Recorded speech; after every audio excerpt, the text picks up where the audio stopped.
We're prophecy. I pray in America in Monday morning and in Monday night, just shooting a praying yourself.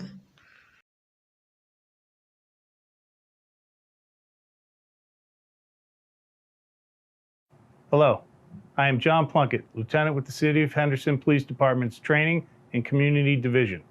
This critical incident community briefing is intended to provide you with information about an officer-involved shooting that occurred in the City of Henderson on January 11th, 2021. This is the first officer-involved shooting for 2021. The City of Henderson Police Department is committed to valuing and preserving human life.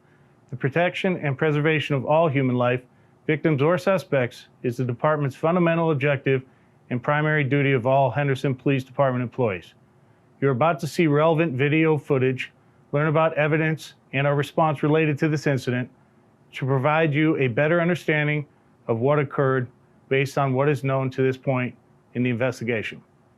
The City of Henderson Police Department conducts very thorough use of force investigations, which typically require investigators to interview multiple witnesses, view numerous hours of video footage, and analyze a significant amount of forensic evidence. This transparent viewing is in no way intended to draw any conclusions about whether the officers involved acted consistent with our policies and the law until all the facts are known and the investigation is complete. A word of caution: the images you are about to see may be disturbing, and you may hear strong language. When a police officer uses force to arrest a suspect or to defend against an attack, it can be graphic and difficult to watch. Viewer discretion is strongly advised. Hello, I'm Mike Denning, Support Services Bureau Deputy Chief of Police. The following is a brief overview of an incident that began January 11th at approximately 8:50 p.m. at the Life Storage Facility located at 1011 Stufflebeam Avenue. Henderson Police Department Property Crimes Unit detectives were conducting surveillance on a burglary suspect identified as Joshua Watkins.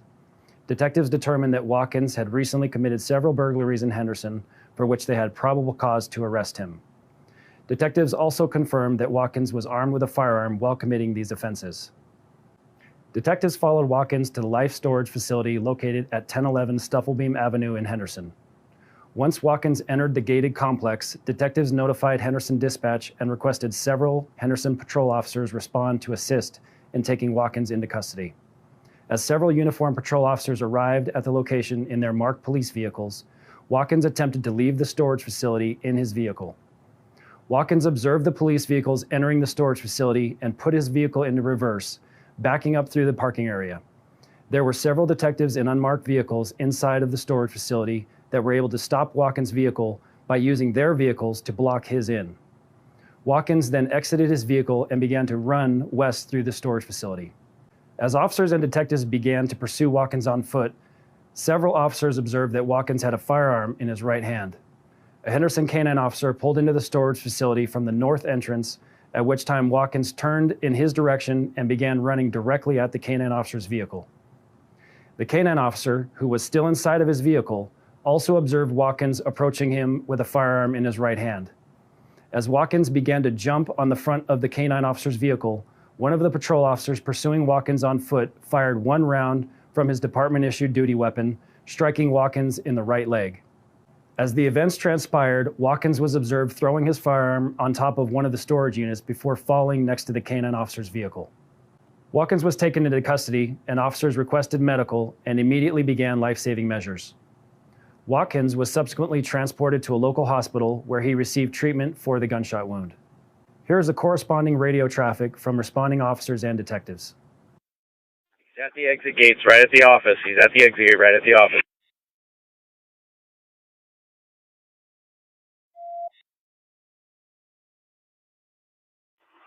Where's that gate at in the complex?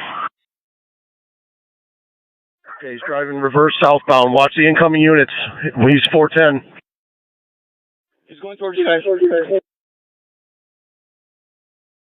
Watch your crossfire. Yes, 413.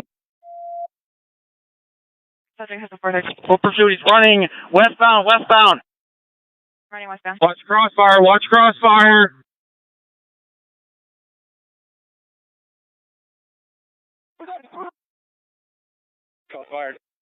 Shots fired. Shots fired. Start medical.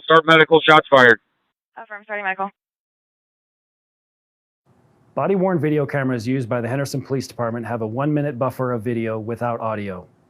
Upon activation, the camera goes back 1 minute and starts recording. This feature is designed to capture incidents that occur suddenly, where an officer does not immediately activate the camera. The cameras are worn at chest level by most officers assigned to field operations duties, and they capture a general perspective from that angle. Available lighting, movement, distance, and other factors can affect clarity and picture quality. The following body-worn camera video and surveillance video is directly related to the incident I just described.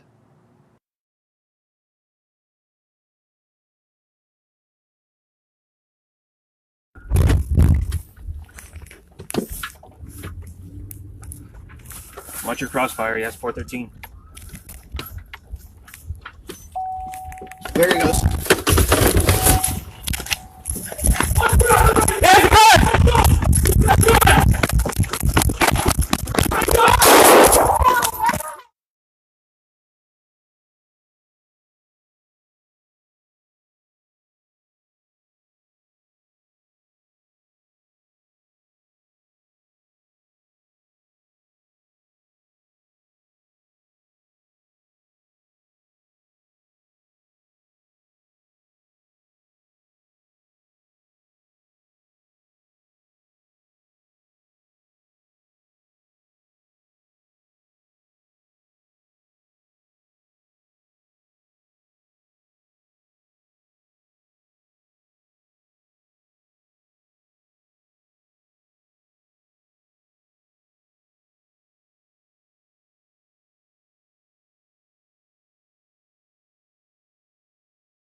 Investigators responded to the scene and located a fully loaded black Ruger .45 caliber semi-automatic handgun on the roof of the storage unit adjacent to the K-9 patrol vehicle that Watkins attempted to jump on.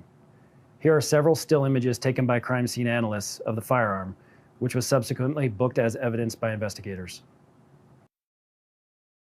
Watkins was released from the hospital a short time later and was subsequently booked into the Henderson Detention Center on the following charges related to this incident: assault on a protected person with a deadly weapon, felony, and ex-felon possession of a firearm, felony.